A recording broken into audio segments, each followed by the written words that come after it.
Hey, Miami sports fans. Stop by Canesware today at 2655 South University Drive in Davie, Florida. And check out their awesome merchandise selection of your favorite South Florida sports teams. From the Miami Dolphins, Hurricanes, Heat, Marlins, Florida Panthers, and Inter Miami, they've got it all. Celebrate your favorite team and show off your fandom with their beautiful team starter jackets, killer-looking helmets, team jerseys, cool shirts, and more. And if you're out of town or out of state, no worries. Go to Canesware.com and find everything they have on their site. Select what you want, and they will ship your gear to you. Anything over $99 is shipped for free. Don't wait. Stop at Canesware today.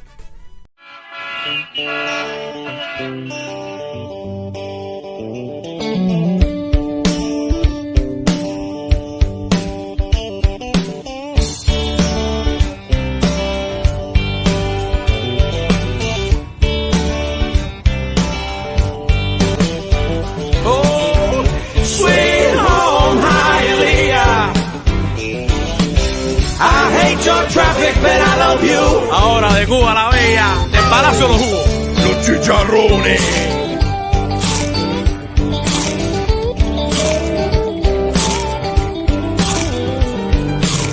Los vecinos aquí se enteran de todo. Mi vecina era CDR en Cuba. Y en verdad no hay nothing that you can do.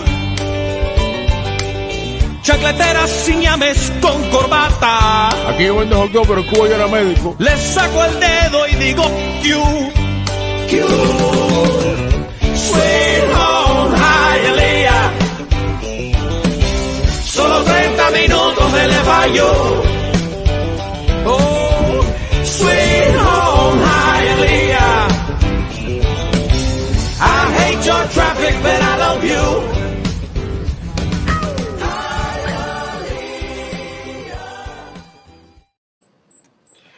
All right. Hello, everybody, and welcome to another edition of East 10th Street Boys, straight out of Hialeah on the Finns Talk Sports Network. I'm Bobby Melendez, joined by my brother, Alex Atiachisca. Alex, how you doing, brother?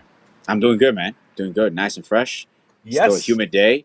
Yeah. Nice and fresh, bro. What nice happened, man? What did you miss the razor when you were trimming your face? It was time for a change. Stone Cold Steve Austin. Well, I look like Stone Cold for a second, like the Cuban Stone Cold, because I shaved my beard and everything. But yeah, it's too hot. I always kind of do this once a summer, so I kind of came back from a road trip, and I'm like, you know what? I look myself in the mirror. I'm like, you know what? It's time. So gone. Like it's time. Gone. Oh, how you doing, bro? How's your Sunday, man? Good. I'm tired. Got up early. Had a got early episode. This is my fourth show this weekend. Started off yesterday with Finns Talk today, talking Dolphins. Finished last night with No Holds Barred with Josh Kimmel. We did a fantasy booking. We fantasy booked the final WCW, or no, the rebirth of WCW. If WCW had existed, they said they were going to wait a year later and then redo it. So I came with a roster. I said, these are the guys we're supposed to work with. Couldn't do Hogan, couldn't do Booker T, though, with WWE. And so we did that. It was a fun exercise. Nice. I mean, we had a blast doing it. And then this morning I started No Holds Barred again, but it was we're doing a pro wrestler spotlight series. And we had the real Drago, the big red Russian machine, join me. Yevgeny is his name, man. 6'1", 265. This guy is a physical specimen. Former MAW champion, getting into the NWA, which, of course, for older wrestling fans or wrestling historians will know that's where Ric Flair and Dusty Rhodes was from. You know, it's still around, but it's more territorial now compared to the big, WWE. But it's still around. But that's his goal. I asked him, I said, where do you want to go? Do you want to go to WWE? Do you want to go? He said, man, I want to go to NWA because it's old school. And, it was really cool talking to him. And we got right now, very quick, we got Miami Heat Zone on, tuning in, which is really cool. He's been trying to connect with us for a while. I actually talked to you about it before the show. He wants us on. Let me know when you're all down to come on the pod. We talked about it. We'll figure it out. We're going to let you know at time. We're good to come whenever. So one of the days we are off, Alex is off in the evening, whatever day this week we don't have a show. I'll let you know. I'll talk with Alex and I'll message you. And Perfect. we'll Sounds get like a plan, going. Zone. Yeah, man. Sounds like We'll a love to plan. get you on, and vice versa. We'd love to Yes, get you on our show absolutely. as well. Absolutely. But we'd be happy to come on yours and talk, because I've seen your show.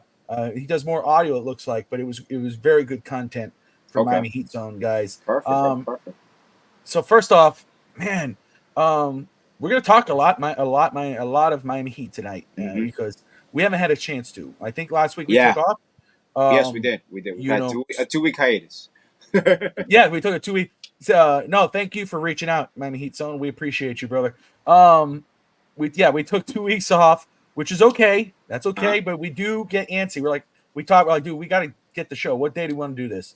And it was funny because you asked me today, hey man, you're tired. Don't worry, I'm here. Yeah, If you need yeah. and I was like, nah, fuck, I can't do it. We got to I'm do this. committed to the cause. Yeah, let's just get this over with. Let's do this. And we're gonna be next week's show is gonna be even bigger and better. We're gonna have Zach Krantz on the show. Yes. For Miami native, WQAM 560. You on with Joe Rose. He has Krantz's Corner. I am so excited about having him on the show, not just to talk sports, but to talk life. We're going to talk about, fatherhood. We're talking a lot about everything. I can't wait to speak with him. Vince Stanza is in the house. Evan Positive can't believe what is going on Hard Rock. Yes, I have this on here. Yeah. That's embarrassing, dude. I was just reading Hard Rock's statement. They were just in anticipation of tonight's Let's hear that me. Copa America final. Thousands of fans without tickets attempted to forcibly enter the stadium, putting other fans, security, and law enforcement officers at extreme risk. Security has shut the gates in order to control the entry process at a much slower rate and ensure everyone else's safety. As a result, tonight's match has been delayed until further notice to accommodate for ticketed fans. It's like, come on, dude, grow the hell up. That was ridiculous. It's an embarrassment because it's not, for example, Hard Rock personnel. I believe the event is supervised and orchestrated by CONMEBOL. It's the organization. So obviously they got to correct this before the World Cup because this country's not ready to host a World Cup. Let's say the less the matches that it could possibly hold, even the finals. I believe that's going to be in Dallas. But either way, the country as a whole. And I was actually talking to one of my good friends before, and he was joking about FIFA made the tickets so expensive, but the lack of order there and the security personnel for Miami Dolphins game, for Hurricane games is completely different. So when you kind of run a venue, it's up to the organizer to provide security for the event, but you got to work hand in hand, man. There's no reason, especially with what happened in Charlotte, there's no reason there should have been more personnel out there today to prevent any of this. So, yeah. You're talking about the fight that broke up amongst the fans. Yeah. Right? Yeah. That was crazy. Absolutely. That was sick. I don't know. It's and Evan says it right there. I would love to go to a major soccer match one day. World Cup, whatever. But I would.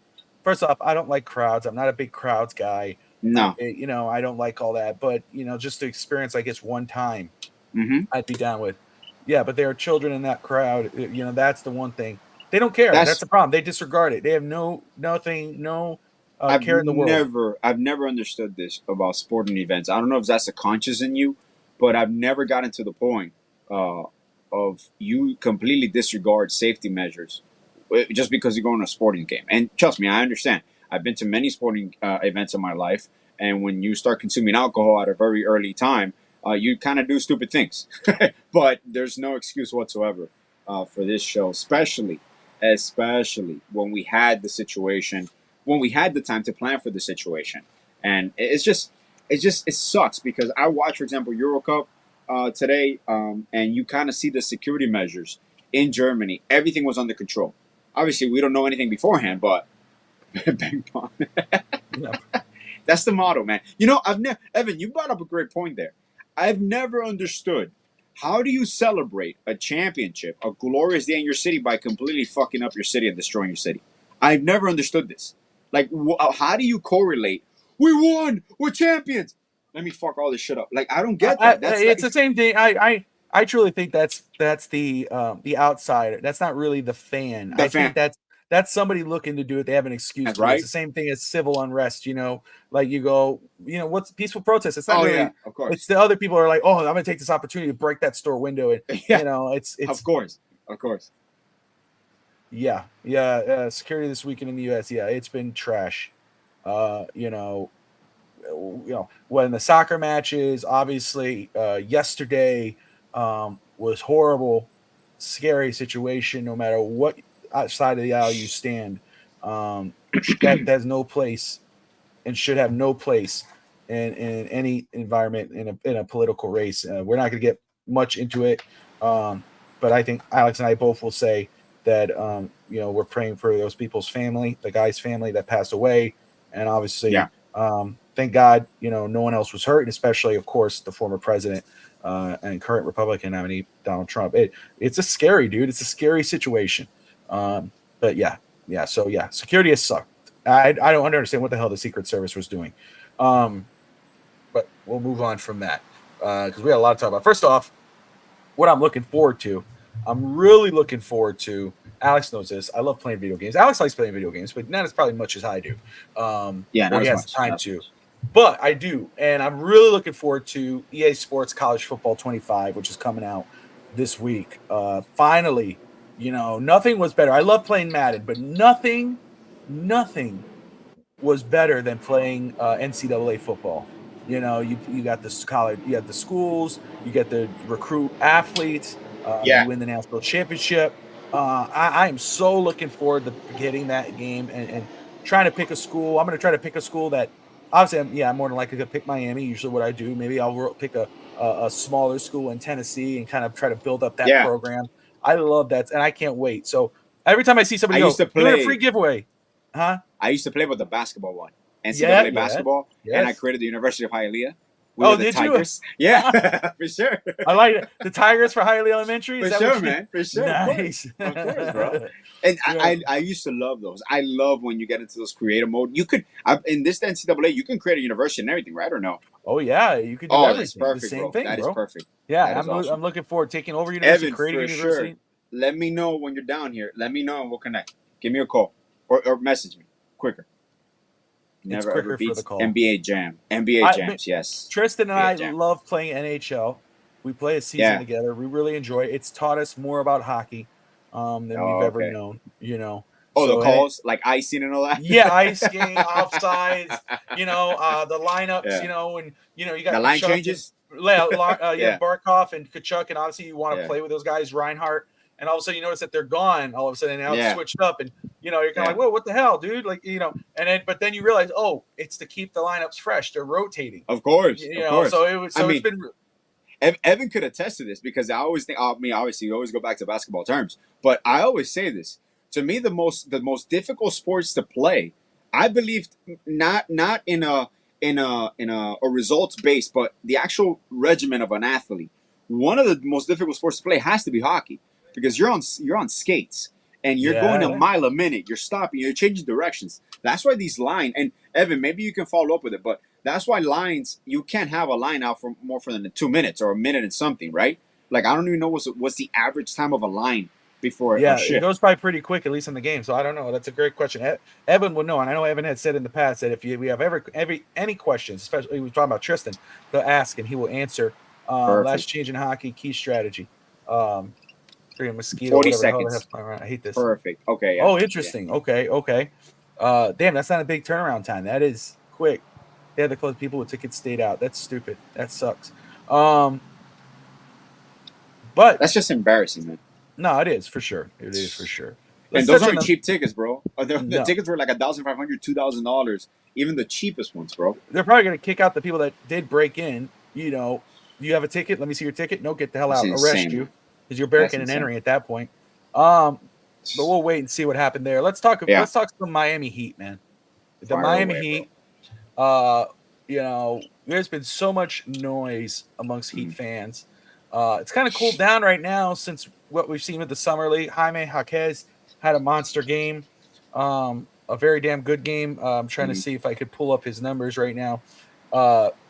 Those 29 points, 11. Kelly I think. Ware has Yeah, been Kelly Ware. consistently really good. Yep. Fans are getting very excited for what they're going to see for him. Kashad Johnson, what he's done. There we go. 29 points, 11 rebounds, and 5 assists. First off, let me just say about those numbers. Is it because, you know, he's playing against lesser than? Yeah, it is, because he's that damn good. Jaime Jaquez is a very good player. This is such right. So this is such a bad offseason for the Miami Heat. Is what Evan's saying. Let me, Alex, I'll let you push it, but right to the I don't want to say to the average fan, because Evan knows a lot of shit. Yeah. But yeah, a lot of people, even Heat fans, feel that way because the Heat have not made a move. They haven't done anything, right? They haven't got that quote unquote superstar. They lost Caleb Martin for a lot less than what he could have been paid in Miami. You look at it and you go, okay, when you see the rest of the NBA is getting better, yet you've basically stayed the same, minus, of course, the signings, the draft picks you've made. Of course, they did bring in, oh my goodness, who did we bring in, Alex? The Alec Burks, the guard. They did bring in Alec Burks. They brought back Thomas Bryant. Again, I can understand the frustration amongst Heat fans, or even you had even the guy from ESPN, Bobby Marks. He was saying, that they just haven't, what have they been doing? Blah blah blah blah. I understand that, so I'm not going to argue with someone who's saying, dude, they need to do something. This team has not done it. They haven't. And the rest of the NBA, especially Eastern Conference, the New York Knicks, the Boston Celtics, they've gotten better. They've gotten stronger. The Heat have remained basically the same, minus drafting guys. But my thing is, what real moves have been made available? What moves the Heat could have made that could have been, they could have got DeMar DeRozan. It's said already. They didn't have the assets. Here's the problem. And I've come to this realization. The Heat really do not have the assets, enough assets, and that comes to draft picks, to make any kind of real major move compared to the rest of the NBA. Could they have made a DeMar DeRozan trade? Maybe. Could they make a Zach LaVine trade? Sure. Oh, yeah, do Zach LaVine. Yeah, but are we doing Zach LaVine just to make a move? Like, why are we doing it? What would he do? What could he bring to Miami that what we already have can't do? Why are we going to make any lateral moves? We don't have I don't think there's any assets right now that the Heat have. Of course, we talk about their young guys, but I'm talking about draft capital that any team's going to want, because it's been shown already. Bradley Beal, KD, Damian Lillard, et cetera, et cetera. All these guys have been connected to Miami every time someone's available. DeMar DeRozan, not one person has been traded to the Miami Heat and with that stature. So I understand. And then, the Heat, there's Pat Riley's asleep. Pat Riley's asleep. It's just the way it is. That's the way the market is set. The Heat have kind of got themselves in a thing right now where they have what they have. I will tell you, though, I'm not into making a move just to make a move. Okay? When I look at this roster, do I wish they could improve? Yeah, I do. But who is really out there right now? Maybe you could get on some sort of deal in a trade. I don't know, Duncan or whatever. Supposedly nobody wants Duncan. I don't buy that. But supposedly nobody wants Duncan Robinson. But who is really out there that could move the needle for Miami? I don't know. To me, it's all lateral unless you're getting, and I'm, obviously this is, Giannis or Anthony Edwards or someone like that, or Brandon Ingram, maybe, I don't know. Even though he has missed a lot of games, he supposedly wants $200 million plus. Who would really move the needle besides those guys? Look what Jaime's doing. Look what he did last season. Imagine what he could do in his second year with a healthy roster. Now, yeah, health plays a big key with the Miami Heat. That's been a big issue, and supposedly that's why the Heat says, hey, you know what? We're comfortable running it back because we got to see how these guys are healthy. We know damn well none of these guys are going to remain healthy, most of them, throughout the season, because it just happens. Hopefully, Jimmy plays with a chip on his shoulder and says, okay, I'm going to try to play as much games as possible. But look what Kelly Ware is doing. Look what Kashad Johnson is doing. Who's to say those guys don't step up their game and show what they could be next season and help elevate this Heat team? Maybe they could be that missing piece. Maybe Jaime, who played for Miami last year, elevates his game to a point where he could be that missing piece, or that piece that elevates the Miami Heat in a playoff series. Same thing with Jovic. Obviously, Jovic, he's injured. He's not going to play the Olympics now. That sucks. He has a fracture. big horrible news. He should be ready for the start of the Heat season. But who's to say that maybe he takes that next step? So, though, yes, I would like to see a move, but it has to be a move that makes sense. It has to be a move to LA. Like people say, oh, Donovan Mitchell. Obviously, Donovan Mitchell, big name, exciting, whatever. I don't see how he moves the needle. I see how Damian Lillard moved the needle. I can't see how Donovan Mitchell moves the needle.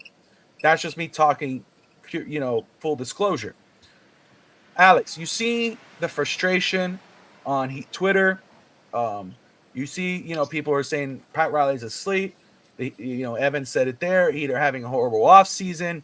But when I'm looking at what these guys are doing in Summer League, and because you have the text message, we were on the show together. You knew how I felt about Khalil Ware.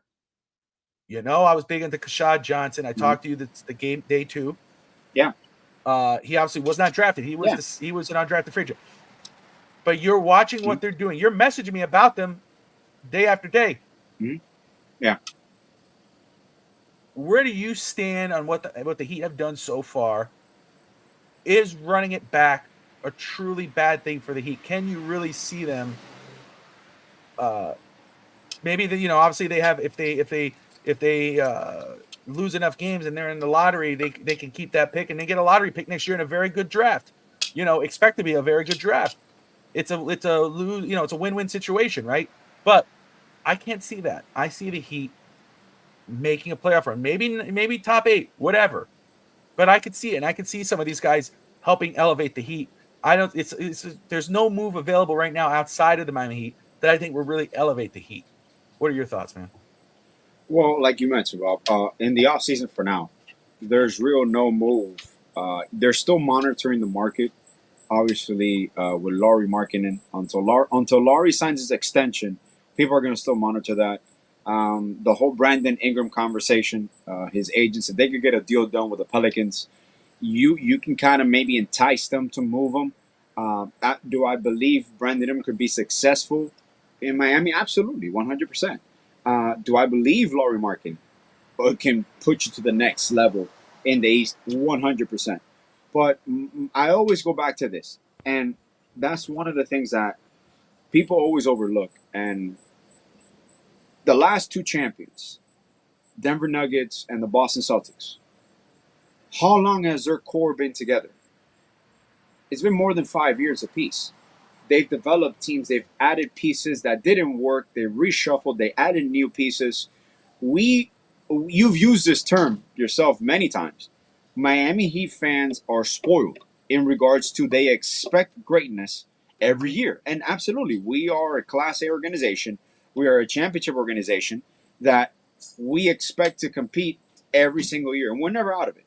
We're always going to be in it no matter what is said or done.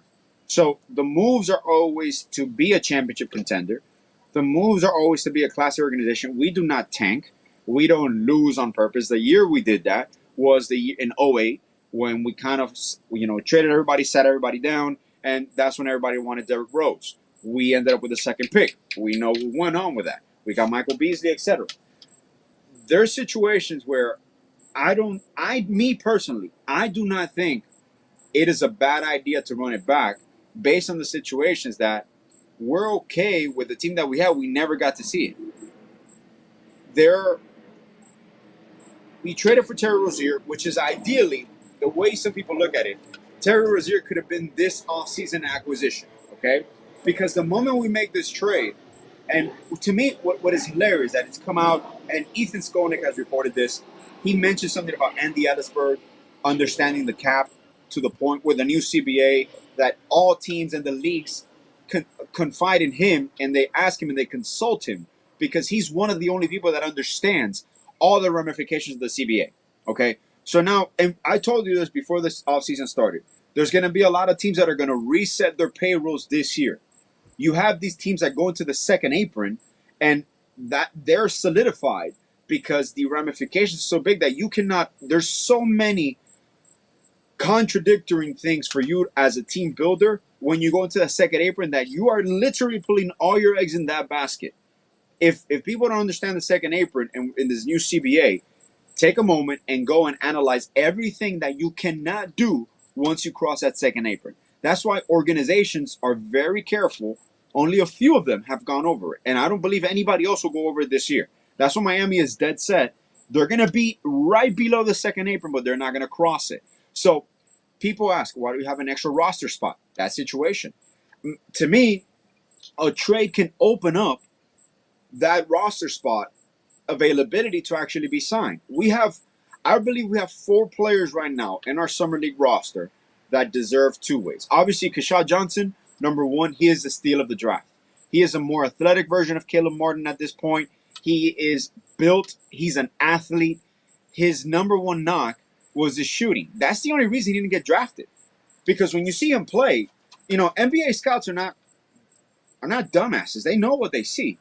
But the only reason he was not drafted is because he just became a good shooter last year. So the Miami Heat never worry about that because we've turned non-shooters into shooters.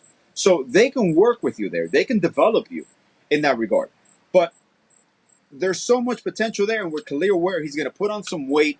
The spacing in the NBA is going to help him out. He is multi-talented. He is okay. People do not understand this part. You see how Bam Adebayo is playing now. What year is Bam in? The 7th year, 6th or 7th year now in the league. Khalil Ware has an actual presence, a post-up game, a face-up game. He can get a bucket. He can rebound. He's athletic. He can run the floor. When you see the Summer League games, what you see is Miami. Miami got an athletic team, which once again solidifies what I've been thinking this whole offseason is the biggest change is your change to offensive philosophy.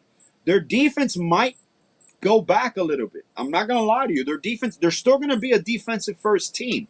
That's always going to be their identity. But they're going to lean more on offense. They're going to lean more on transition. And Jaime Jaquez, the reason he's in Summer League right now, if you notice who he's running with Larson. He's running with Ware. He's running with Johnson. Those are second unit. That's our bench unit. Jaime is going to be asked to play a lot of point guard, point forward duty this year. He's going to have the ball in his hands more often. People consist of, I always like Jovic bringing up the ball, and Bam, we don't need an actual point guard. We got Butler also running the point, so we don't need a traditional point guard. And Alec Burke is a great insurance policy. Josh Richardson is a great insurance policy.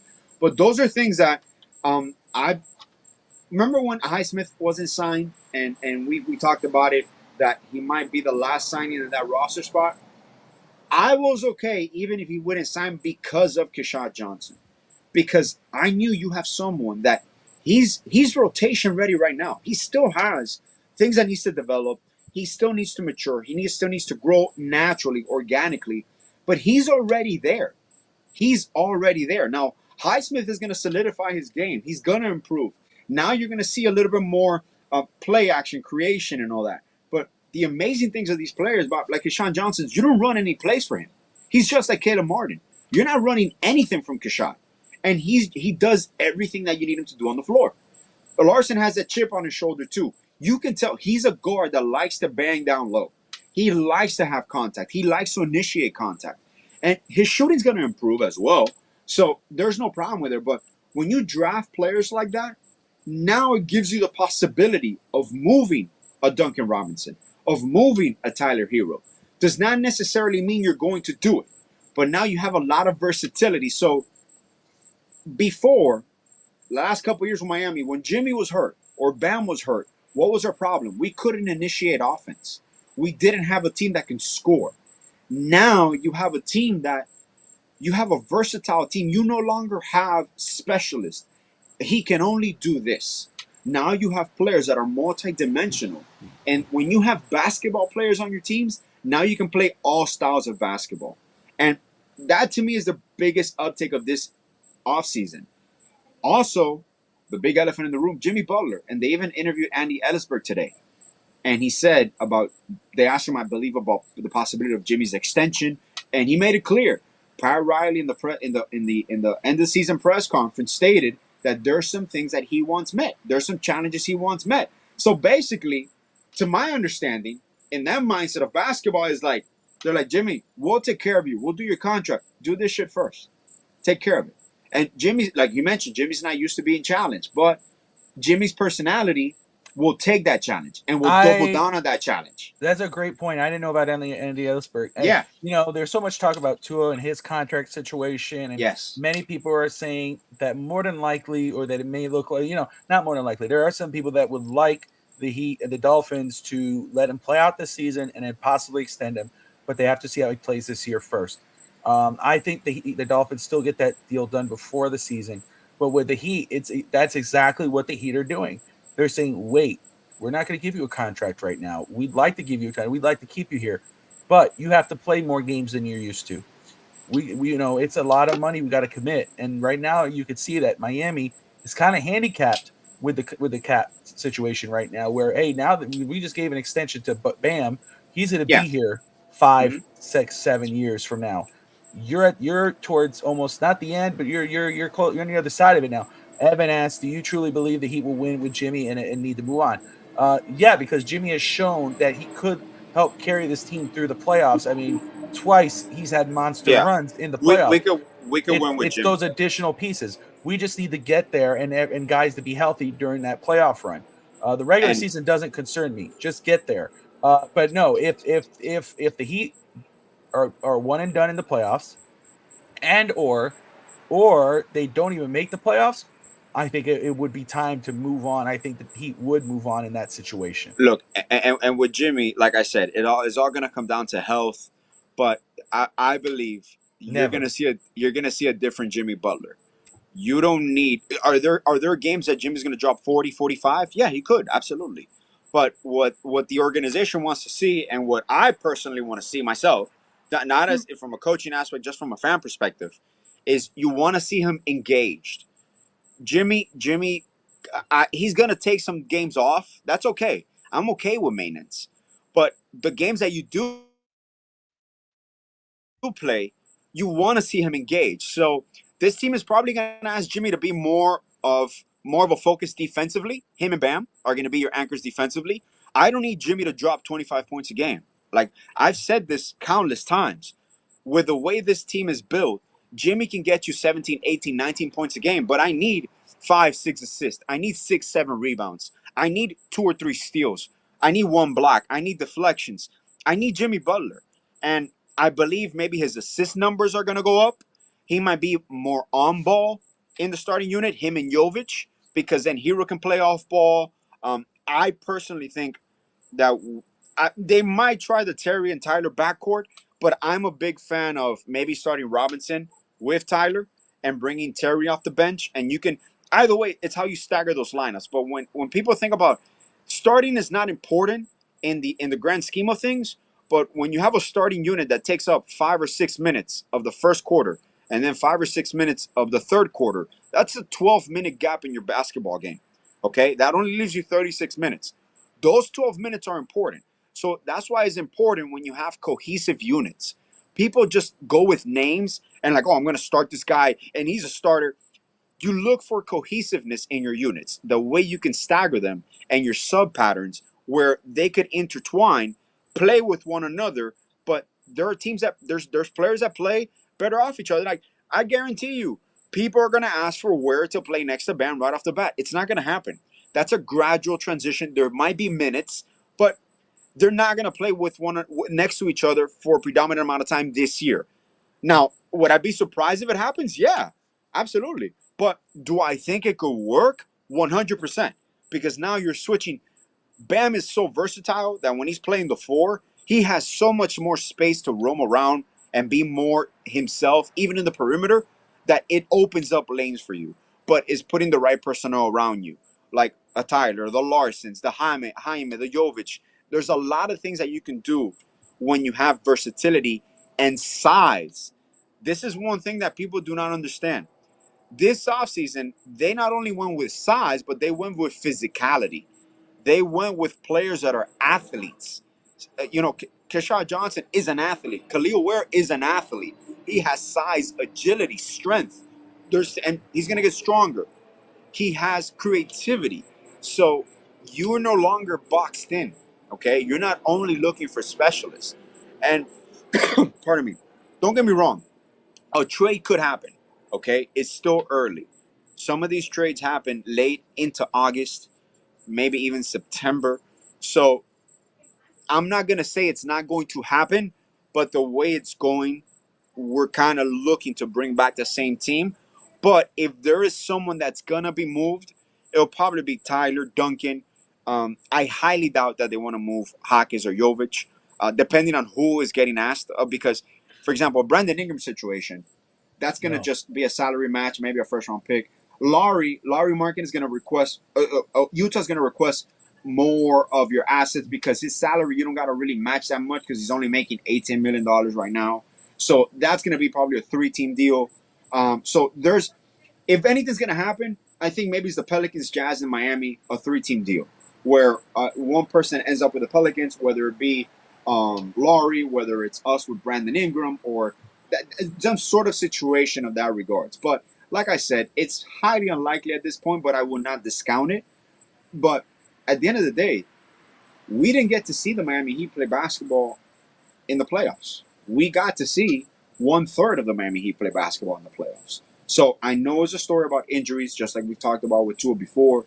Injuries happen in the NBA, but this team is not that far off. And I know it's all these sexy names. The Knicks got much better. The Sixers got much better because Paul George slides right in there. It's going to take some time to adjust, but it's not going to be that much of a difficult period. They still don't have people that can defend in the wing. So they're going to have trouble as well. Now, does Joel Embiid stay healthy? New York, can you stay healthy as well? Orlando's going to get better, but they might regress a little bit because young teams tend to do that. OKC, for example, in the West, got better. Minnesota, I think they drafted the backcourt of the future. Him, Anthony Edwards, and Dillingham. Amazing. So the whole NBA parity got better. But people still didn't see the Miami Heat play basketball.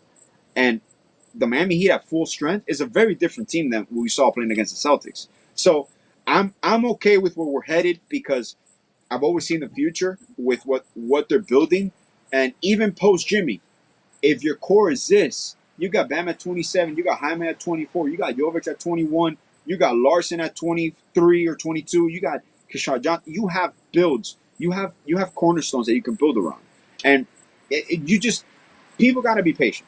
Okay, you cannot just make a move to say, I dumped Tyler Hero, now I got salary cap space. What the hell am I going to do with the cap space? I would say, and you know, I was thinking about this as you were talking. Yeah. You know, it's kind of like the stock market. You know, or even right now, I'm starting to get into really trading cards, and I'm watching this show on Netflix, and I'm watching this thing on YouTube about buying cards and doing stuff. And I actually bought a pocket blade and looking for have fun with that. But they were talking too about buying high, selling low, or buying low and selling high. Selling high. Right now, the Miami Heat. The truth is, the way it seems is that we know the value as a Tyler Hero. Correct. We can the value that a Duncan Robinson brings to the team. Our value is not the same as the other teams. The other guys. Again, I could have a card in here that I go, oh, dude, this card is worth this amount. But Alex, if I'm looking at you, you're going, okay, I understand that. Correct. But looking at comparable things, blah, blah, blah, I can only give you this amount. Right now, in order to trade Tyler Hero and or Duncan Robinson, you're going to have to sell low. Correct. You're going to have to sell low. You're not going to get Lauri Markkanen, which, again, I think Lauri could help move the needle. Correct. Brandon Ingram might not move the needle, might make it might be fun to watch. You said it best. Can we get the best out of Brandon Ingram? Absolutely. Yeah, we can. But can Lauri Markkanen, you use that? You said it like that. We could get the best out of Brandon Ingram, get the best, make him look his best player. But Lauri would help the team the most. See the difference? So, but my thing is, Tyler and Duncan won't get that deal done. Draft capital has to come from. You got to give a little more. Can't be an even swap. Right now, if you really want to make a change, would it make you feel better? And again, I'm talking to Heat fans that really just want the Heat to make a move. If they traded Tyler for D'Angelo Russell, sell low. No, you see, those are the things you can't do that. No, but that's what I'm saying. Yeah, you want to make a move. That's the only real type. And I'm just throwing D'Angelo out there. I got you. But what I'm saying is that's the type of move that can only be made right now. Correct. That's how the NBA sees the value of a Tyler Hero and a Duncan Robinson. Look, I'll throw that right there for you. the Lakers, right? The Lakers Yeah. see D'Angelo Russell. They see their team built. You know what? D'Angelo Russell's skill set, for say, just as an example, we don't need it right now because what he does, that takes away the ball from LeBron's. That's going to take the ball. JJ Redick wants to steal a new offense. You know what we need? We need shooting. That's when you turn around and you're like, okay, Miami, hey, we want Dunk. D'Angelo Russell in the last year, an expiring deal. We'll trade you D'Angelo for Duncan Robinson. That's in the grand scheme of things, that's not an equal value trade. D'Angelo Russell's a much better player. But based on necessity and the fact that he's not going to re-sign with the Lakers. Your point correct. is right on. With that's there you go. That's where the NBA is right now. Yes. Again, it's easy for us to say, "Oh, dude, put Tyler Duncan, throw in a first round pick, go get so and so," and it's like, well, again, we value those guys high. Yeah, exactly. The NBA doesn't right now. No, they're like, oh, dude, no, you got to throw in Jaime and Jovic and throw in Khalil Warriors too. It's and like, there's no, teams. hell no. There's teams, for example, like the Pelicans, right? If Brandon Ingram says that he's not going to re-sign, the Pelicans are not going to let him play with a one-year deal. They're not going to do that. So what are they going to do? They're going to move him. Are they going to get a lot in return? Probably not. But they're going to try to bring his value up, even though he's a distressed asset. They're going to bring his value up, but that could get you, for example, you can move a Tyler. Yeah. And maybe a $5 million contract or Josh Richardson's contract, you can move that, and that gets you Brandon Ingram. So how many that times comes down to things. Did we see where a player like that, where you go, hey, it kind of makes sense, a Brandon Ingram for a Tyler and a Duncan, the value matches there. But what usually, even though that the players match at that point, a lot of times that deal doesn't get done. Instead, a team like the Pelicans might go looking at another team with, go the worst team in the NBA, whatever. Correct. Let's say Portland, right? How the hell did they trade just Simons for Brandon Ingram? I mean, they got New Orleans. They got a trashy deal. They got a bunch of young guys that are nothing like Tyler. Yeah. Well, here's the difference: the draft picks. The Portland has the offer, but they can throw a bunch of draft picks, or Oklahoma. Recently, Oklahoma with the trade with Chicago. They could throw a bunch of draft picks. Yes. You know what I'm saying? And also you go, wait, man, that trade doesn't make sense. Those players don't match. Guess what? You made up for it with the draft picks. How you messed up how you traded for value. It's interesting because again, I've been watching these shows, Alex, and I love watching them now. Of course. As we're talking, I'm going, holy crap. That's exactly what the deal is. So, yes, if Miami Heat fans, if you really want to move, if you want the Miami Heat to move Tyler Hero and Duncan, or let's say Tyler Hero, just the sake of moving, be prepared to sell low. You're gonna get a bunch of players that you're gonna, dude, these guys aren't good like Duncan. This doesn't help our team. No, you're a sell low. And maybe the Heat might have to do that in order to, if they're in a midway point of the season and they're crap in the bed, which I don't see it happening. I really don't. With the guys that we have, that might become a conversation with Jimmy Butler. That might become a conversation maybe with a Tyler Hero who seems like he's about done with the conversations about him. Where he goes, okay, you know what? We're gonna have to sell low. Let's get some draft capital back because now our goal is to build around Bam, around Jaime, around Rare. Yeah, because we have those young pieces. Where you say, Alex, OKC. Look what OKC is right now, and look what they've been able to do. That's 100%. But it takes time. It takes time. But again, we're on Jimmy's window, so that's why everybody's ready. Like, we got to do something now, man. We got to give Jimmy again. There's nothing you can do. You can't force a team to trade their start player to you who's available. They got to feel good about it. And right now, the Heat do not have the assets to match the value, no matter how we feel about how good a player is that we're giving up. What sucked for us is last year, they almost knew for sure that they were going to acquire Damian Lillard. It was a foregone conclusion. Cronin threw a wrench in that plan. Ideally, we would have had the whole situation with Tyler Hero and all that. He was going to be gone. We were going to acquire Damian Lillard. It didn't happen. At the last moment, they traded him to Milwaukee. Now your whole plans go to shit because that's what you were waiting for. This year, what you like is that the things went by quickly. The number one thing was Donovan Mitchell. Once he signed his extension, you knew, okay, that's it. He's gone. DeRozan, they tried to acquire DeRozan. And once again, with no cap space, with no assets, what did it come down to? Sacramento and Miami. Miami's always going to be in the conversation because we'll try to make a move. We're going to try to get it done. But realistically, even the Caleb Martin situation, and I think I told you this via text, we probably dodge a bullet again with the Caleb Martin situation because the Heat offered him a contract where it was going to be, percentages raised and the salary cap was going to go up. I didn't like the contract. I was not happy. I was happy they didn't do it. I'm ecstatic that we didn't get that done because first of all, his AJ fumbled the bag for him. I understand he tried to play it off, and if you notice in Caleb Martin's presser in Philadelphia, he kind of made a statement to that. Sometimes you bet on yourself, sometimes you lose. It's a risk you take. He knows exactly what he was doing because I don't think he got the right information. Because if his agent would have explained it to him, the way, which is Ethan from 5 Reasons, one of the things that the Heat were adamant about, Andy Ellisberg, Pat Riley, they wanted Caleb to understand what is it that he was doing if he didn't opt in and take that contract. That his market wasn't that.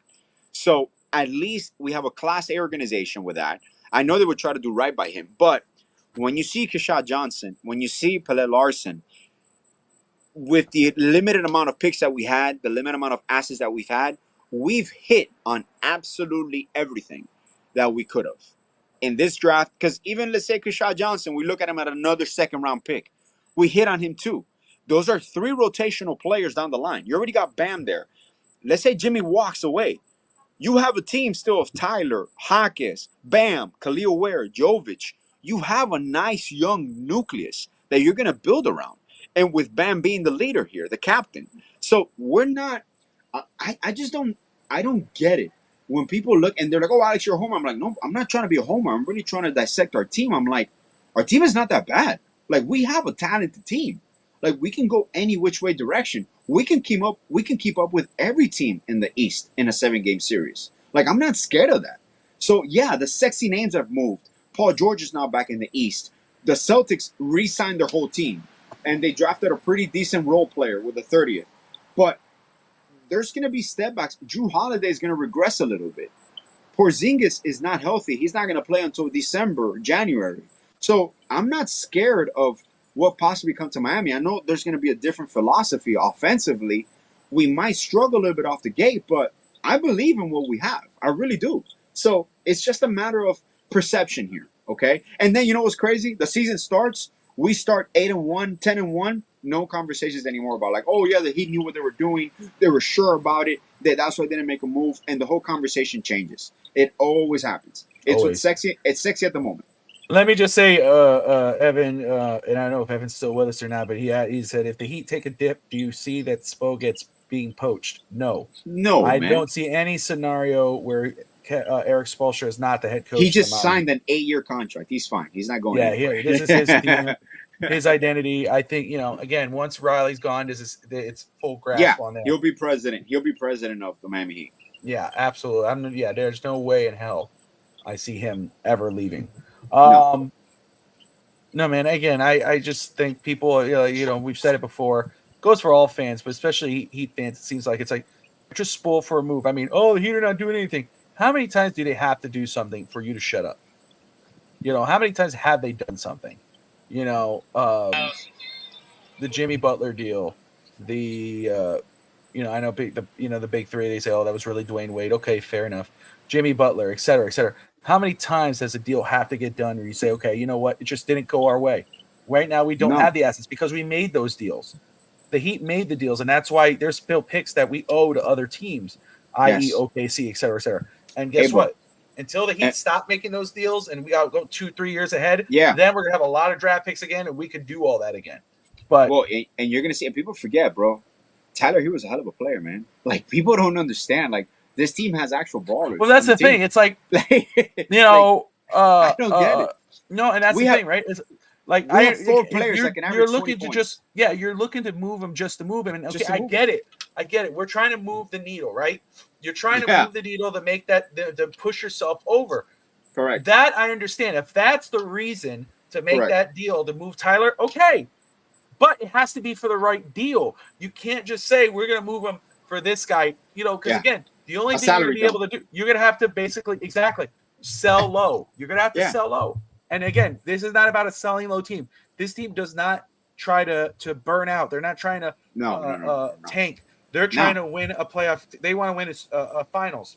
Mm-hmm. Trust me, Pat Riley wants nothing more to win a final. With this squad, with Jimmy, without LeBron, he wants to stop the noise, and with Tyler. And that's the thing. We start the season with Tyler, or maybe we finish the season with Tyler and go to the playoff. He's a damn good player. He's not like he's a bad player. No. Tyler's thing has been injuries, and also again, if you're not moving, if you're not making that next step, then that's when you go, okay, let me look at my roster. What high value pieces do I have that I can afford to lose in order to make this roster go up? It's not a condition of Tyler's play. No. It's about just getting better. I gotta give it to him. This offseason, he probably focused on his body, and he's gonna focus on a regimen where. Because the problem is with Tyler, he puts on a lot of muscle weight in the offseason, but in season, you lose a lot of weight. You lose a lot of muscle weight because you don't have the same regimen, the opportunity to work out as you do in the offseason. You can't build muscle in season.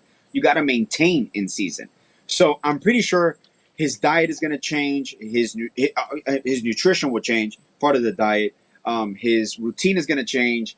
He's also a person that embraces challenges. So I don't see a problem. Honestly, I see a motivated team coming out of the gates this year, a motivated coaching staff coming out of the gates this year. So sometimes these things are organically blessings because you're going to take, and people discount this completely, the improvement from one year to the next of Jaques, of Jovic, of Khalil Ware, even from from Summer League to now, Larson integrated, Highsmith as well.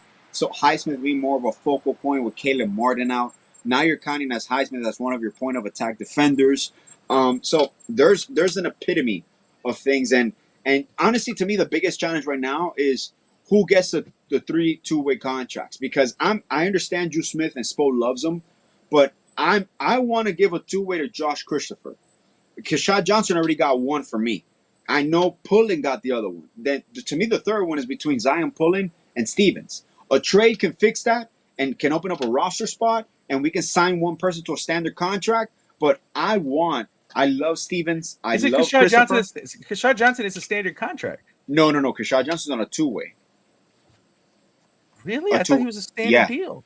Keshad Johnson, the day they signed, the day of the draft ended, him and Zion Pullen got That's right. I'm sorry. Yes.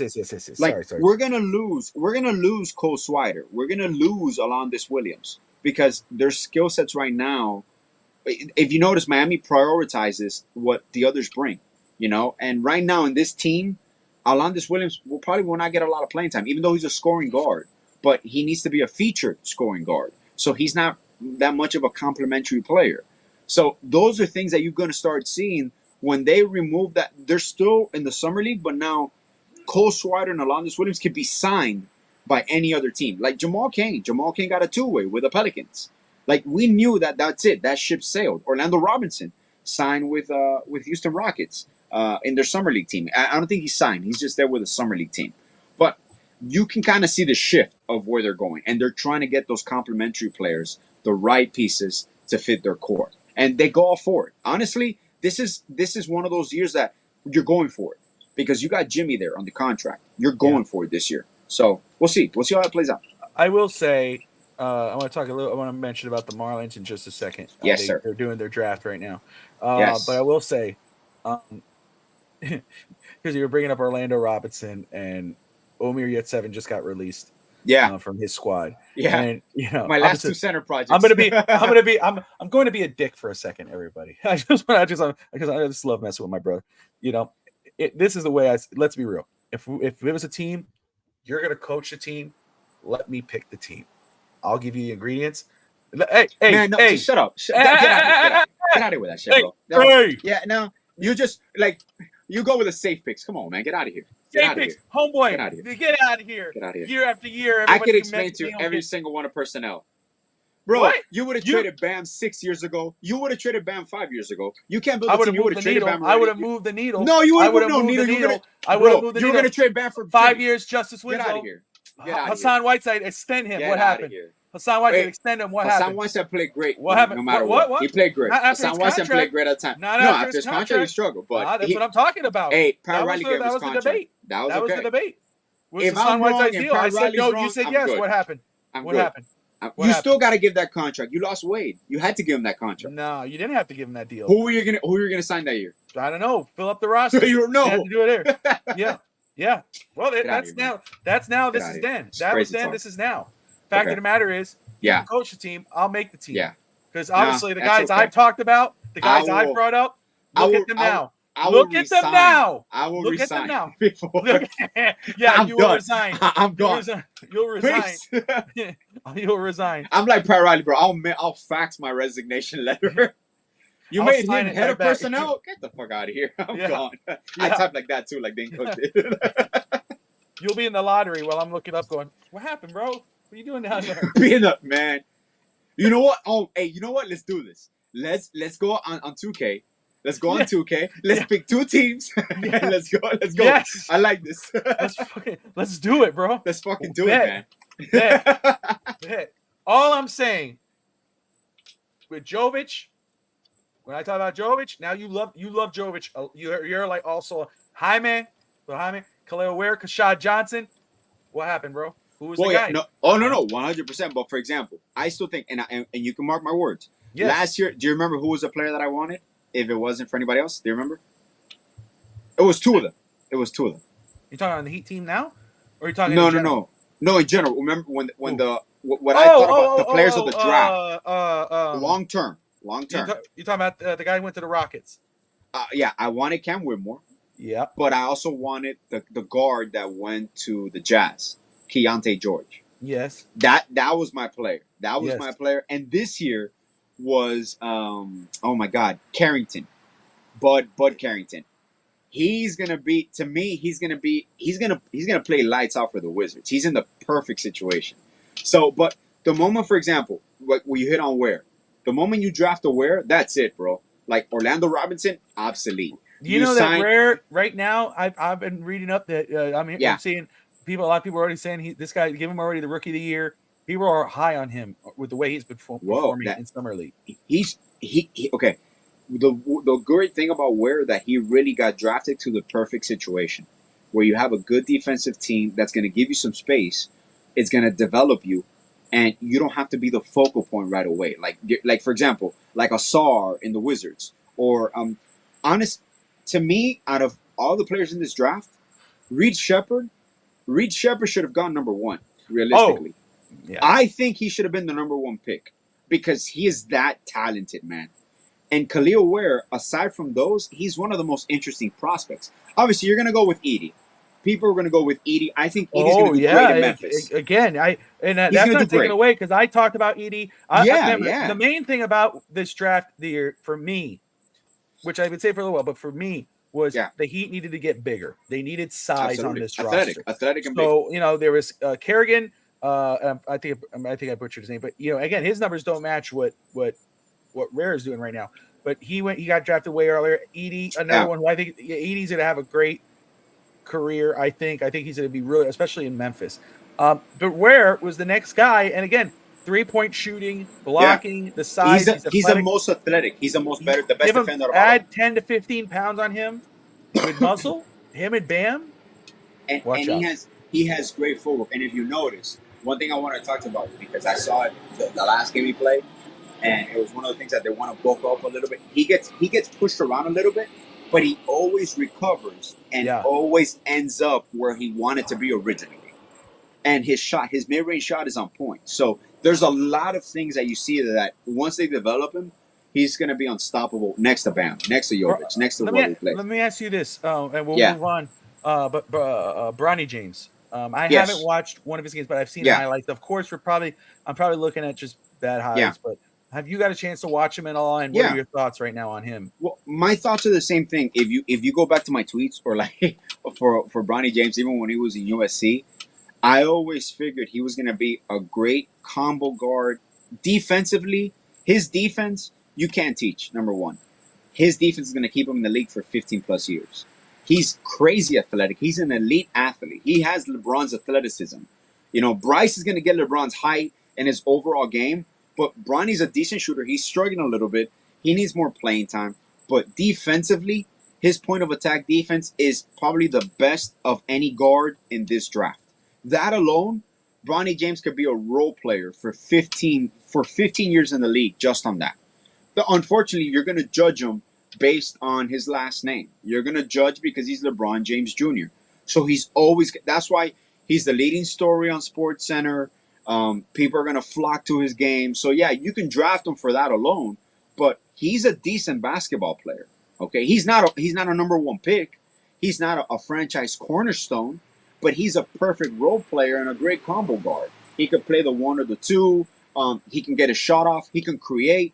He doesn't mind contact. He embraces contact. And defensively, he's superb. He's a good rebounder. So he's going to be a serviceable role player in the NBA. There you go. I will say very quick, I believe, obviously you don't, and that's fine if you don't believe in me, but I believe that together, running the front office and you as my coach, that we win a championship together. But whatever, bro. Go fuck yourself. We could look. Okay, we could be. No. GM, Don't save yourself. president. Don't I save got you. yourself right That's now. fine. Don't say worry. it's fine. Don't It's worry cool, about bro. it. It's okay. It's okay. You could be my GM. I got you. Okay. Yeah. Sure. I love you. It's too late, bro. It's too I love late. you. And you've burned the bridge. You're fine. I will You're destroy fine. you now. I'm going to You're destroy fine. you. Yeah. I'm going to fuck you up. All right. Moving on. Miami Marlins, the MLB draft is going on right now. The Marlins I even forgot about that. I did too. I was actually I was looking into it last week because Russell Morgan, who hosts the FTSN's On Deck Baseball podcast, he's a scout or was a scout, a high school college scout, and he did his draft show, and I learned a lot about the top 10 players. So I would love to get his what he thinks of PJ Marlando, who was drafted at number 16. It looks like it may have been, he was a little higher up the board, but he fell. He was the 43rd best prospect by Major League Baseball. But Jeff Payson of ESPN said Miami took him sooner because it already had struck a deal, a team-friendly financial deal with him, that's allowing them to spend more money from their draft pool on other selections in this 20-round draft. He seems to be he's a big bat. I think he won the home run derby in high school. Okay. I don't have his numbers in front of me, but some people are saying that I don't get it. He's a high school prep bat with a strong commitment to USC. It's not going to be a money saver. He has an out going to college if Miami does not pay him. So, interesting thing. I'll have to ask what Russ thinks about this. I like the idea of getting guys who can hit. I know that, and I think we talked about this a month ago or a couple months ago about possible trades Marlins are going to make. We know what's going to happen.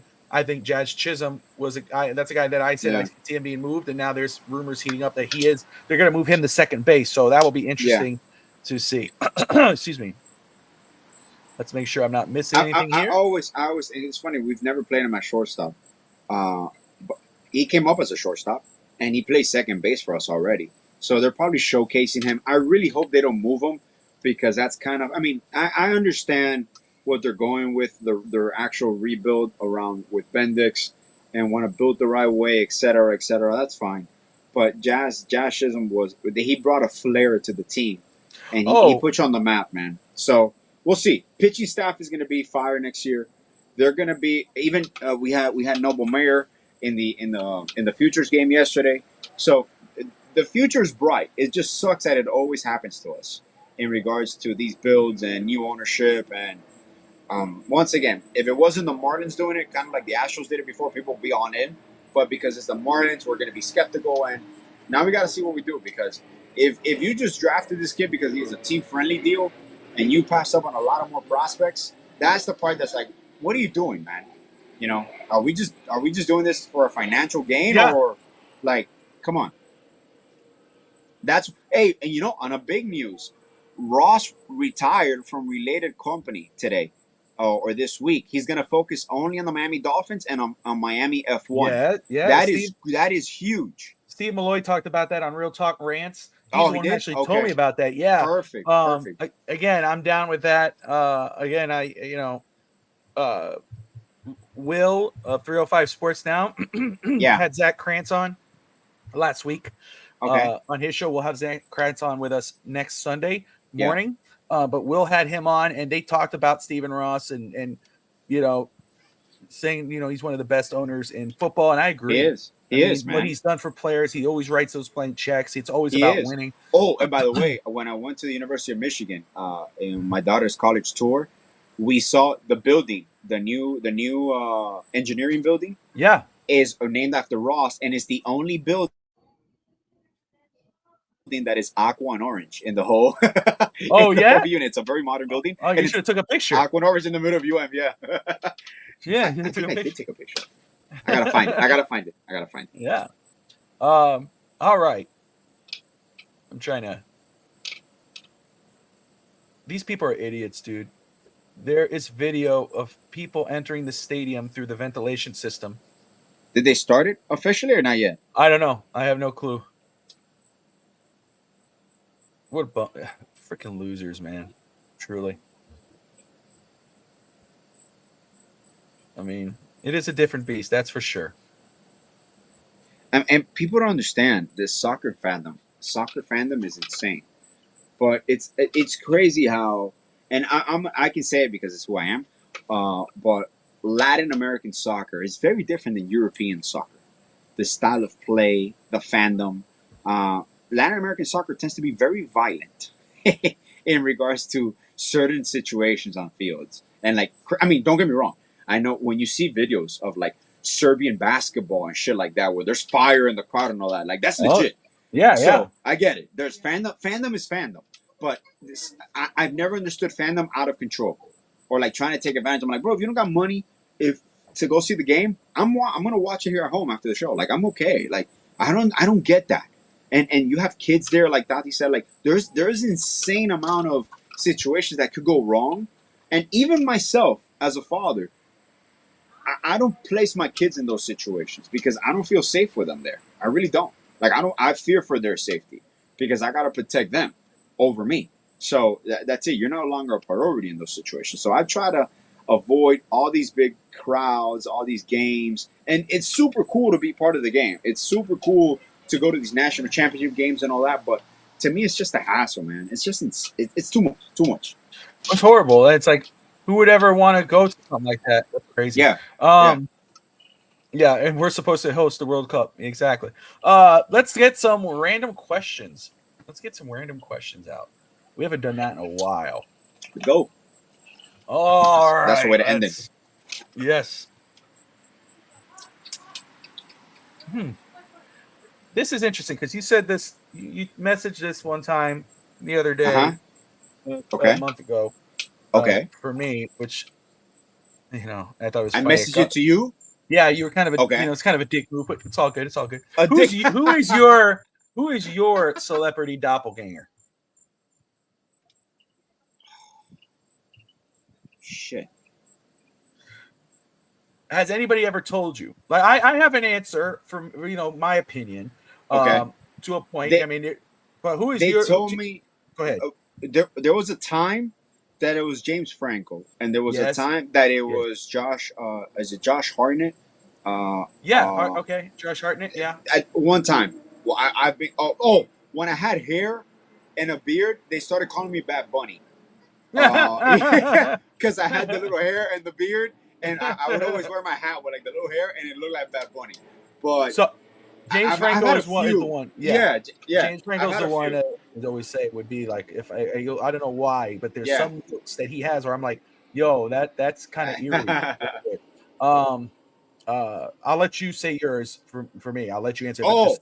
But and I will say it's funny because after you said that, all of a sudden he starts appearing on my shit, and I saw him actually with the Pope at the comedian. They had the comedian that he was there. Yeah, I'm like son of a but I've heard multiple throughout the years. Tati, I believe, was I'm trying to remember. I'm horrible, dude. My brain is fried. Paul Giamatti. No.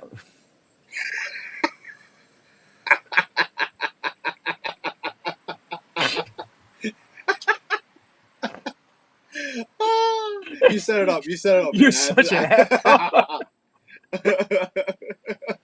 you, dude. No. Who's the one who does Ant-Man? Oh, Paul Rudd.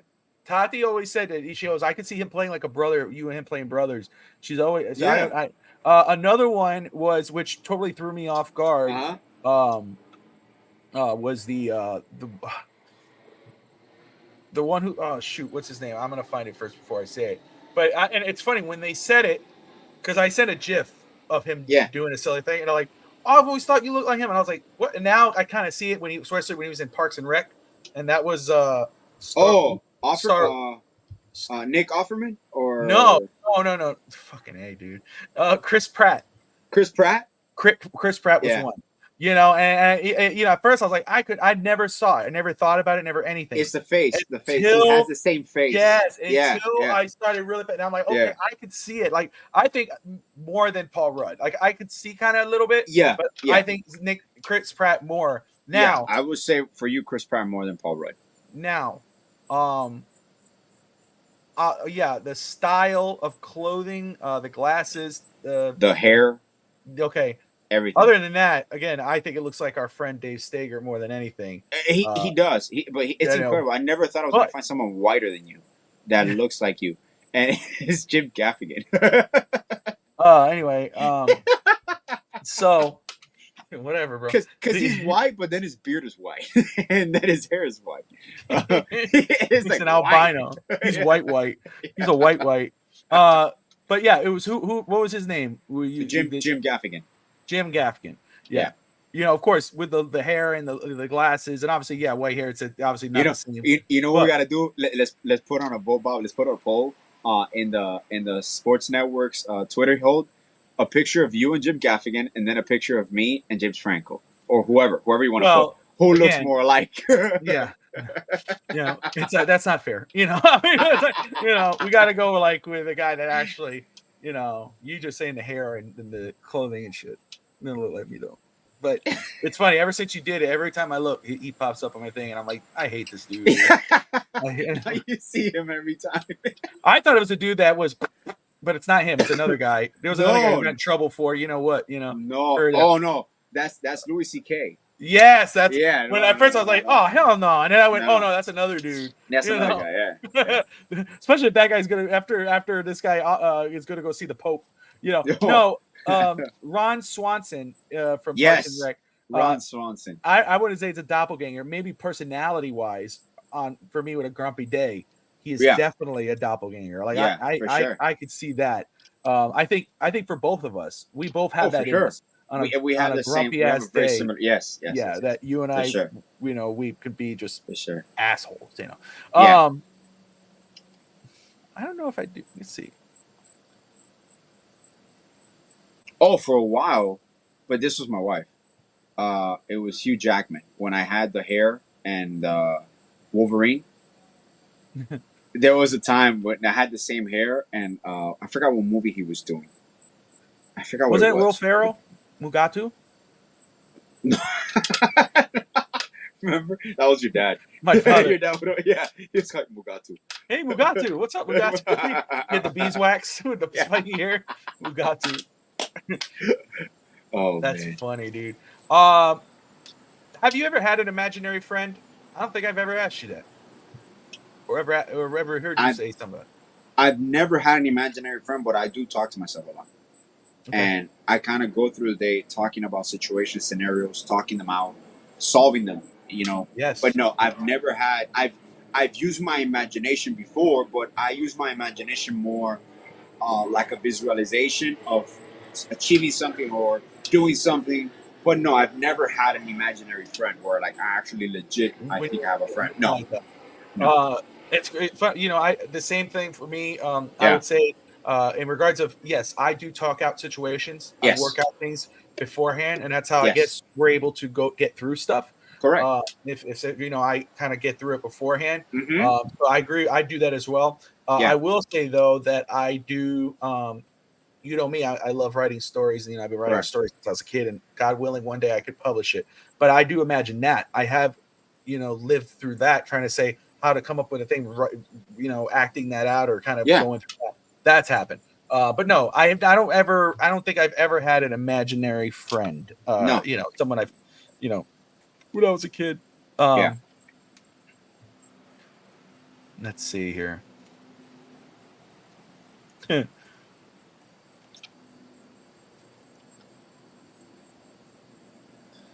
Bum, bum, bum, bum. Trying to find good one. Now, if you did have an imaginary friend, would this imaginary friend be like you or like a different person? Because that's a cool thing. Like people envision, like, for example, if people saw us walking, right? You and me in the street, they would never imagine that we're best friends, that we grew up together, nothing. Because, I mean, we have similar tastes in a lot of things, Yeah. but we're from completely different backgrounds. We speak differently, we act differently, we think differently at times. So, like, people wouldn't be like, I'm not saying all friends think alike, but if this imaginary friend, would you want it to be more like you or kind of like resemble an actual relationship you have with another friend? No, yeah, I've always said this, and and I think this, I carry this with you and other relationships that I have. But like, if I was ever running a business, I do have TSN, obviously.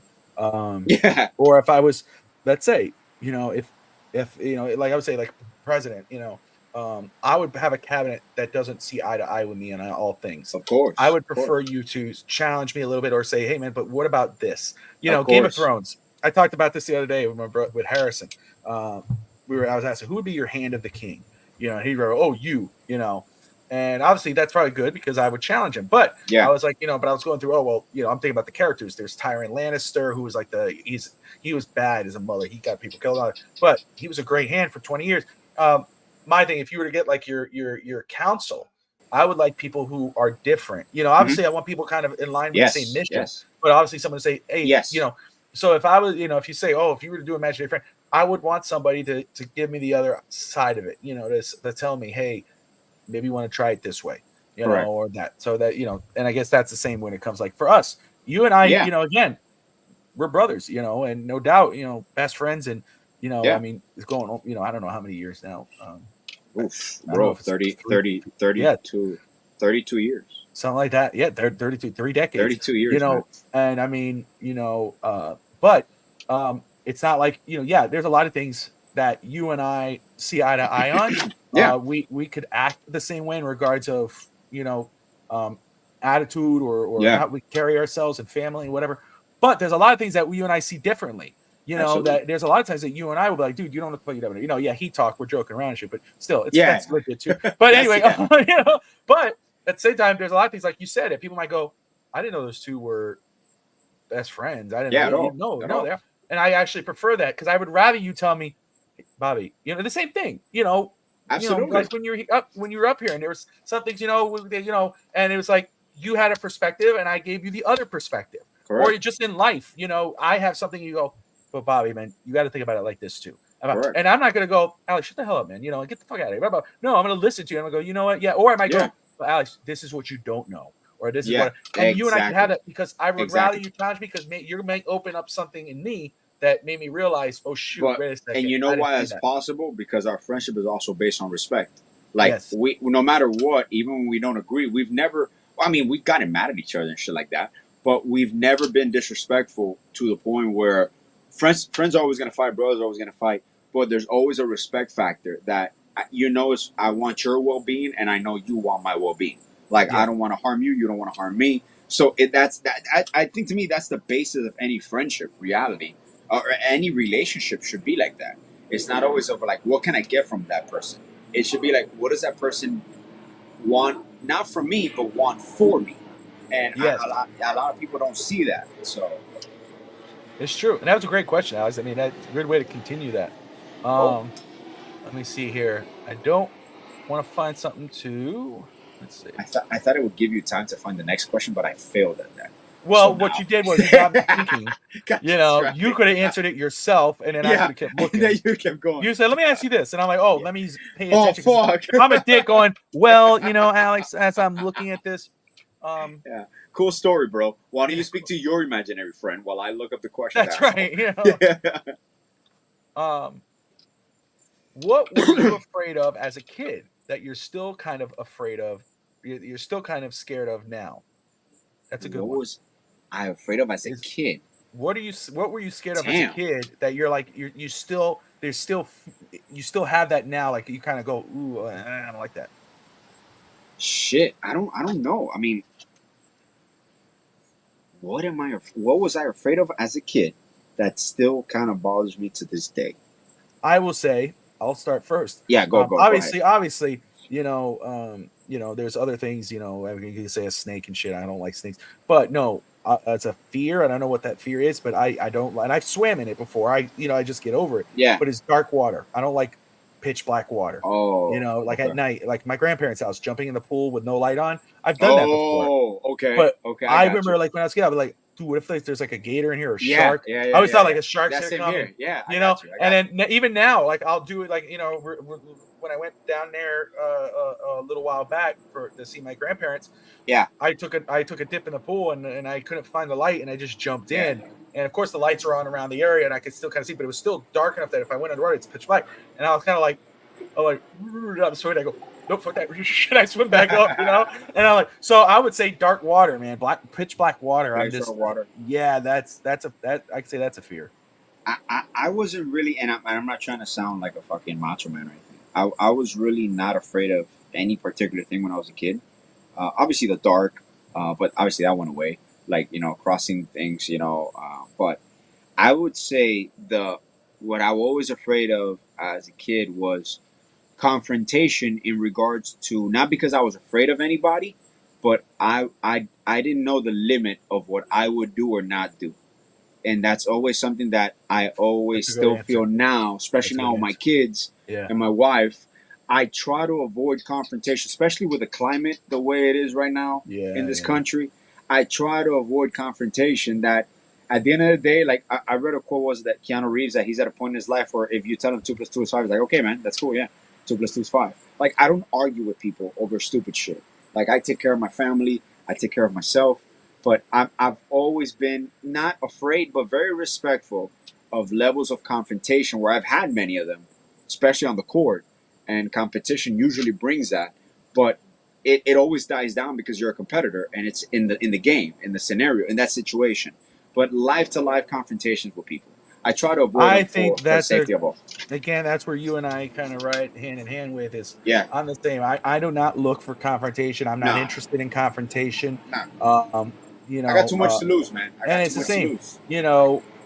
What can set me off, what I could say after, if I'm set off to a certain limit, what I could do after I reach a certain limit. Yeah. Yeah. I was just talking to Tati about that, just about in general in life. One of my sayings is, not my business, not my problem. Unless you call me, and yeah, I might now again. Correct. We've had it where I'm not going to outright go, hey, what's up? Talk to me. Blah blah Yeah, blah. yeah. And I'm going to say, hey, how you doing? And Yeah, you yeah. and I are both the same, where we kind of know where we're going. If Of I'm course, saying, of course. oh, it's how you doing, man? You're like, Yeah. oh, well, Bobby, blah, blah, blah. I You got already this, know I got what I'm that. asking. Yeah, of what I'm course, saying. of course. But a lot of times it's like, hey, you know what? And just general family stuff. Shit, Yeah, whatever. yeah. Oh, have you talked to this person? Have you talked to this? Have you called this one? Have you done it? No, No. I haven't. It's not. You That's not reach now, out if to they- me. Yeah, if they're calling me, yeah. Yeah, If they call me, and they want to talk to me about it, then Correct. I'm not going to go looking for it. It's not my Correct. business. That's not No, my no, business. at all. My At all. business is within these four walls. My business is Absolutely. It's my kids, is my wife, my in-laws. They're in this house. Who's Yeah. in this house? That's what but that's what I care about. I don't care about all that outside noise. Yeah. Now, if somebody calls me and they're going to tell me that, then I'm there. I'm Of listening. And I course, get I'm my all opinion. ears. I'm all Absolutely. exactly. I'm all Other than ears, that, bro. not my business, not my problem. Yeah. Because I got bigger things to worry about. Mhm. Who's the most eccentric family member from our past? Eccentric. Oh. From I think I know that answer. from our past, Yeah. like ours Who's the- combined. Yeah. That's Nikki? how it asked. That's what I was gonna say, right? That's Yeah. what it means, right? Eccentric, Eccentric? yeah. Nikki, yeah. Attention to Definition? themselves. Yeah. Unconventional. I thought it was like somebody who has that behavior, who's just out there and but just yeah, I think Nick is the most eccentric person. For sure. I For sure. mean, he could command the room. Yeah. He, you know, and I'm not. It's not a knock on him. I mean, whatever. Just his talent, his comedy. yeah. You Yeah. know. I've always told him he was the most talented person I've ever known. Yeah. The most for sure. diverse and talented person I've ever known in regards to he could do anything and he can do anything well. I always compare it to Jim Carrey. Jim Carrey. Oh, right on. Because I always he thought was, Nicky would do great in a variety show. yes, Right now, yes, he Nick is needs to doing. do that. He's on Norwegian Cruise Lines. He is Yes. killing it. Yes. He's performing as Elvis right now a lot. He bought the jumpsuit. He got the hair. He's doing amazing. But We need to have him on again. of For one of course, our- I want him on. I had to call him too. He talked to Mom this morning. I found out, so I got to reach out to him. Yeah. But I think it's We'll it's- have it's- Harrison on too. I think Don't it's worry, criminal. Harrison. I think it's criminal. Yeah, we need to get Harrison on. Yeah, I think it's Harrison. I'll criminal promise I'll be there. that Nicky's not doing like a variety show like Carol Barnett or something like back in the day. You know, He has could the do talent. it, dude. He could do it. He just needs Yeah. to find a few people who could act with him. You know, put him That's in the a situation. thing. Like That's the I thing. think Nick could kill it. He could be anybody and everything. So Yeah. yeah. Nicky for sure. Hopefully For we sure. answered that right. Mhm. Let's see. So this is family questions, but that's okay. Okay. We can That's answer cool. this. That's We cool. can That's answer fine. like Yeah. this. That's all right. No holds barred. Yeah. No pun intended. Let's see.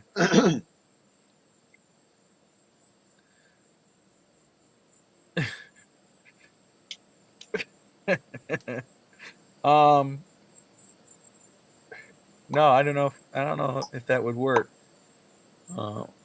Do your best impression of me. Your best impression of you? Yeah. Okay, hold on. Nicky would be right on. Nick would. Oh just yeah, Nick is break right down on. to- Is you always, for example, my best impression of you is when you know you're wrong about something, but you don't want to continue to hear people telling you that you're wrong about it, or you're trying to shut people up. You know what? Just leave it. Just no. Let's say okay, yeah, okay. And then you always gotta throw like a little sarcastic comment at the end towards the person, like usually from many years ago. So you'll do that. But my best, I don't know, man, because the problem is you're very, you're very even keel with shit. You're very Yeah. chill with shit. First of all, again, I don't know what I did to this guy before the show. I haven't talked to him, and he's just been But going. you fucking asked me. yeah, but like you didn't have. All you had to do was the impersonation. You didn't have to say. First of all, But I have to Let me- place can I tell it you- in the situation. first of all, Yeah. there is when I act that way. It's not because I what I know, would bro, say I is know. what I would say is okay, whatever. You're right. Whatever. Yeah. Let it go. Drop it. But there's a lot of finger pointing like this one, yeah. like that. All right. Listen. First of all. You see it's right there. What I'm gonna say is, if I do that, it's okay. You're not letting me get my word in edgewise. You're not letting me talk. That's when I get okay. Yeah. Fine, whatever. Let it go. Blah blah blah blah. Then, shots were fired in Miramar. Just came here from Hard Rock Stadium. Cops everywhere. That's terrible, dude. Cat man. Are you Damn. serious? Jesus Christ, man. Were you at the game, Cap? Were you trying to get into the game? That's terrible. I hate that, man. Best impression. Were you one of the people sneaking in, Cap? Yeah.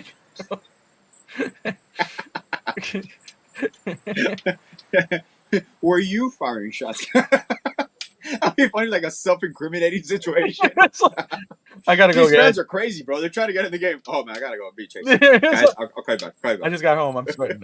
It's like, damn. All right, Bob. Now you gotta do your best impression of me. Same thing. Just do the same fucking thing. It's like, The same thing. just do the same. No, do this, or just quiet. Look, Alex. No. Oh, there we go. Perfect. That's perfect. That's good. I like that. No.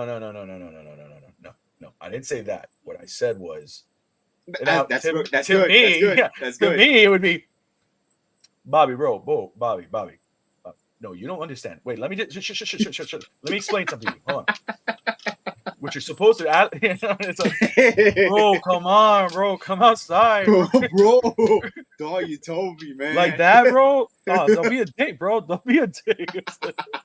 But no, that's that one right there. It's just the silent. I don't get F it. I just okay. That drives people insane. No. Don't say that. That's not no. You want to drive someone insane? They're going Shut up. their hearts out. They're fucking screaming their lungs out, and they're going ape shit. Just stay there silently and look at them.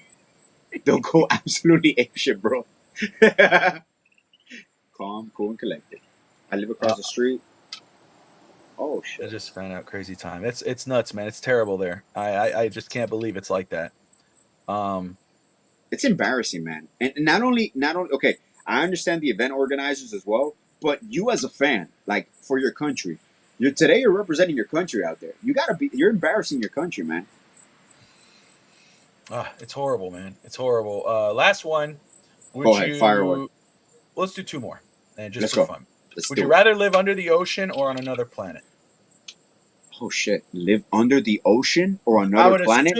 I'd assume and under the ocean. Yeah, would be, you can survive. know, Yes, you got yes, a dome. You're in your. Yeah. You know. Have you watched Fallout? By the way, sorry. Who? Have you seen Fallout on Prime yet? No, I haven't. That's a good show, man. That's like if they threw the atomic bombs and it's like 200 Oh, years how we later. will and- survive? yeah, man. It's Okay. based off a video game, but it's fun. There's monsters I'll and shit, check- but that's I'll a check it fun out. show. Yeah, I'll watch check it with Jamila. You Okay. know, obviously, don't watch it with the sun yet or nothing like that. No. There's no, nothing no. crazy, nothing too bad, but still. No. But Oh, it- by the way, I finished Your That's Honor. Have you guys seen Your Honor yet? or no, my mom was just talking Oh, about that today. I'm watching bro, amazing. Entourage right now. Amazing. Okay, finish I've that. been watching Entourage. Yeah, Amazing. I've been. But- Tati's not really into it, but I like it so far. To answer your question, I will live on another planet because I can explore more things. Oh shit! Well, you see, this one of those loaded questions. Is the planet habitable, or is it just like, am I there? No, I by would assume myself? that it's habitable. Like a- you know that yeah. you could live there, whatever. I would do in the- another planet. I would do another planet. I would say because for me, under the ocean, again, if it's habitable and it's kind of sort of like Earth, I'd rather live on another planet because under the ocean, again, I just talked about how I don't like dark water. Yeah, the know? nighttime's gonna be a dark time for you. Freaking Kraken showing up and shit. You know, earthquake. If you think an earthquake above land is bad, wait to be under Dude, underwater. tsunami. That's fucking crazy, bro. You know what I'm saying? Well, tsunami. You know, we're under the water. Oh, Man, that's an You earthquake see in the it? water. You know? It's gone. It's yeah, gone. like, you know, but no, I guess that. Would you rather have a ghost or a monster in your closet? A ghost or a monster? Yeah. I will go for a ghost because that's spirit. So there's a reason he's there or she's there. So the ghosts aren't necessarily always bad in my opinion. So I'll go for ghost. That could be your imaginary friend. That could be. You know? There you go, Hey. Casper. How you doing? What's up? There you go. Hey, what's Can up, you hand bro? me that? But see, that's the thing. You go, can you hand me that? It's basically like, oh, can't do it. Shit. Now with a monster, you might go, hey, Igor, hand me that thing. Thank you. But that's the Go- thing. yeah, Is a that's monster? Cap's right. A ghost Yes, can't eat me. exactly. But what if See? it's the monster from Monsters Inc? I would rather have one of them, you know, the green little dude from Monsters Inc. Mike you know? Wazowski? Yeah, I would be down with that. Go in the closet. Hey, Mike, how you doing? Hand me my socks, dude. Don't get me wrong. I would love to have a monster friend. Ghosts can't eat me, or can they? You never know. Depends on the ghost. You know, I mean, that's the thing with ghosts. You don't see them, so you're not sure. You know, is it a good one? Is it a ghost pretending? With a monster, you kind of get an idea. Okay, maybe Yeah. he looks like a monster. Maybe he is a monster, but maybe he's a good Now, monster. can Like you Chris see your Hemsworth. ghost? That's my thing. What if my thing? You can't see him. He's a ghost. So many stipulations. That's what I'm saying. I would say, first off, you know, I love Ghost. I love, you know, I do Yeah. all that stuff. I enjoy it. Yeah. But I would say a monster because it may, you know, maybe it's a cool monster. Maybe me and him become friends. Is Freddy a ghost? Ooh, Freddy Krueger? No. What happens Freddy, if your ghost is racist? I have a racist ass ghost friend. well, you'd fit right with him with your new look. Oh, for You sure. know, if for you're sure, going, for sure, you're for going sure. that route, you know. That's You know, true. That's true. That's why true, he showed up all of a sudden in your closet. That's wants to be a shit. friend. Like, hey, we look alike. Yeah, skinhead. Man, no, I don't think Freddy is a ghost. Freddy No. is a he's a creature. He's from but he's in your Yeah. dreams and he comes out. Yeah, he's in and your they bring- dreams, but yeah, Yeah. he's a living person. Yeah. He's a creature, you know. Yeah. But no, you know, Is there any ghost? American Actual- History X, yeah. That's exactly what Yeah. Alex Is dressed there up any- for Halloween a little too early, boy. I'll tell you. Is there any ghost horror films? And I'm not talking about Yeah. none of these Sure. Blair Witch projects. And is there a ghost horror film? Well, Paranormal Activity, right? Yeah, but that's what I'm saying. But that's like the spirits, but it's like an actual horror film, like an actual film just based on them. Because it's only Paranormal Activity, Blair Witch Project. Well, Blair Witch is but a witch, right? That I guess that's what it was. You just yeah, never saw her. With Paranormal yeah, Activity, you never saw it. That was the crazy. You saw its yeah, shadow. You saw the yeah. color move. That was a ghost. But there has been, I mean, 13 Ghosts, right? But that was more. It was like you had to put glasses on and then you see Yeah, them and you to take it see. off and then there Yeah, there was exactly. the haunting or the haunted. I don't know what Oh, it was, okay. but Yeah. that was another one. You know, hmm um, but no, Just thinking, I should I have brought this conversation? I'm outside by myself, I and now know. I'm starting to look around and shit and hear the crickets. I'm like, Yeah, Tristan will be like, "There's a skinwalker behind you." You know, yeah, that Tristan talks himself into skinwalker. He loves skinwalkers all of a sudden. he loves skinwalkers. I will tell. I gotta tell. You gotta tell AJ for Yeah, me that me and Tristan. I had Toppy drop us off at downtown Franklin. yeah, He came with me, and we walked from downtown Franklin back home, which is about almost I think 4 miles. It is a long walk. But yeah, I wanted to do it. And I wanted to do it today, but it was too damn hot. So I just went to the mall and took a walk at the mall, a couple yeah, laps up and down the stairs. But I'm going to do it again. But when we were doing it, I told him, I said, he's been really into that stuff. So I said, let's stop at the Lutz house, which is the old Civil War house. And I said, we can't go in because it's closed, but I'll take you on for a tour, whether it is the ghost tour or it's just a regular tour. Cause I want to yeah, show him the cannons and stuff. yeah. But while we were there, I took out my ghost app just for fun. And, I went there, didn't see nothing. I saw Tristan. He was made out of sticker. When I went to the cannon, you could see there's like a stick figure right behind the cannon, like standing over it. And it looked like it was kind of maneuvering it. And I told Tristan, I was looking at Tristan, and I said, Tristan, come here. I told him to come to me so he could see it on my phone, but he ended up walking towards it. And I'm like, yo, dude, get back over here. Do what the hell you doing? And I actually kind of turned, and then you see him, but then it kind of faded out, but then it came back. It was kind of crazy. So I got to send that to you so you can show it to her. Yes, bro. Holy shit. It was really cool. It was during the day. That's what's crazy. Best horror film, Twilight Zone, Airplane. Yes. With oh my goodness, what's his name, man? The actor's name. Oh shit, American Werewolf. That's true in London. Let's see. Rise. Is it Rise? You see, I don't know that much of though because I was never into horror films. Like I didn't. John Lithgow was the Twilight Zone airplane monster. Gotcha. Where he was on the airplane and he was freaking out and he kept saying, "There's something on the outside. There's something outside." And it was that was creepy as hell. Yes, that was a good one. I love, it depends on the horror film. I did like Freddy. I did have Freddy movies. I did enjoy those ones. I did have those ones. But I'm more into the ghost type of stuff, like Paranormal Activity. That was cool. Like I remember that Alex watched me and I saw that in the theater together. Yeah. And we came back to the apartment and it scared him half to shit. One night. Yeah. But that's what I love because when we got back, we were nervous as hell to turn the lights off. Everything. Like, we were like, hey, but it's that's what's crazy. Whether you watch like Ghost Adventures, which is they're ghost hunters and stuff, and they do really good trying to scare you. It's not they're doing scientific stuff, but they make the music and Paranormal Activity did that, but what happens? It starts to open up your senses, like your sixth sense, whatever. What you would think of as like a normal noise, like a little. Oh yeah. Like you hear this, and you might go, "Oh, that's mentally." This little you hear on the side, maybe something fell. You don't even think about it. You're like, okay, I'll check it later. But if you just did that, where you just watched something that scared the crap out of you, whatever, also you're like, yo, why the hell did that happen? Like, what was that? Bro, it's just psychological. Like for example, the ice maker. You can walk around. You can walk around in the daytime in the same spot that you are at night, and for some reason, at night is scary. It's just the element of night and all of a sudden you see a shadow. Unknown. Yeah. Exactly, and it's the same thing. So, it's just funny how that works. That's all a mental game. It is funny. Well, you know what? We're about an hour and 38 minutes in. This was a fun show. Sir. I'm glad I got to sit back again with Alex and do this. This is what we love doing. Is just shooting the shit and just talking about life. But next week again, Sunday morning, we'll be back on Sunday instead of Sunday evening, and we got Zach Krantz on of Zach Krantz's Corner, and of course 560 WQAM. We'll talk Dolphins, we'll talk Heat, we'll talk Marlins, we'll talk Panthers, but we'll talk life as well. And I'm really looking forward to doing that. Some guy that, the Zach Krantz is somebody we listened to growing up on the radio, and being able to sit with him and chat with him.